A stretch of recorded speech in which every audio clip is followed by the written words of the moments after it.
Welcome to 5 Minutes of Torah with a Beth Israel rabbi. As you may see, I am filming this particular video a little early this week. And that is because I want to address a very important issue that has occurred earlier in this week for the Jewish people. Earlier this week, Prime Minister Benjamin Netanyahu of Israel decided to freeze and potentially indefinitely action on a decision, a compromise that was made months ago about the Kotel, the Western Wall. That was a long discussed compromise that would enable both the Orthodox and the non-Orthodox communities of the world to pray at the Kotel in the way that they best feel comfortable. It was a decision that was truly best for the Jewish people around the world.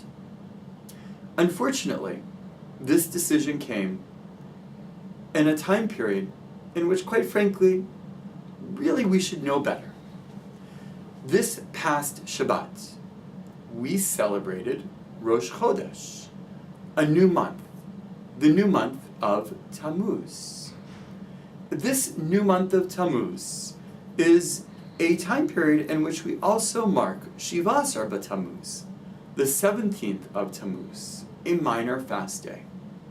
It is a minor fast day because we are remembering the breaching of the walls of Jerusalem, leading up for 3 weeks then to Tisha B'Av, the 9th of Av, which is a major fast day, remembering the destruction of the first and second temple. There is a story told in the Talmud that the temple was destroyed in the second temple period because of an event that happened within Jerusalem at the time period. There was a well-off individual, a well-off citizen and resident of Jerusalem, who threw a party and invited many of the city's dignitaries, most of all of the important people. And this particular individual asked his servant to send an invitation to Kamsa, a good friend of his. It also so happened that the individual, that the party thrower, had a sworn enemy known as Bar Kamsa. And the servant got confused and sent the invitation, according to the story in the Talmud, to Bar Kamsa instead of Kamsa. Bar Kamsa, thinking that his sworn enemy wanted to reconcile and wanted to be nice to him, showed up to the party.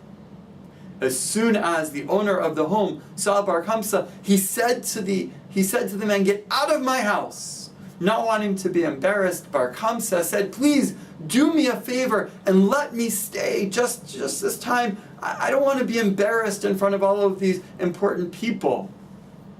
The owner said, "No, you must get out." And he said, "Let me stay, I'll pay for my meal." And the owner said, "No, you must leave."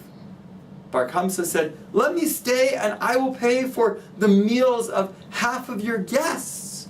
And the owner of the home still refused and said, "No, leave." Bar Kamsa said, "Please, don't embarrass me. Let me stay and I will pay for the meals of every single person here." And the owner of the home, the one who was throwing the party, threw this person out, not allowing him to do that even in this particular situation. According to the story, Bar Kamsa went to the Roman authorities and told them that the Jews were planning a revolt. And because of that, the Romans not only destroyed the temple, but exiled the Jews from Israel. This story reminds us of the importance of being one Jewish nation, of staying together. We know, in fact, we're not just one Jewish people, we're not just one Jewish nation, but the truth is that we're small enough and close enough that we are a family. And we know that every family has members who disagree with one another. And despite those disagreements, we must be able to be in the same place. Or as I like to say, we must be able to sit at the same Seder table.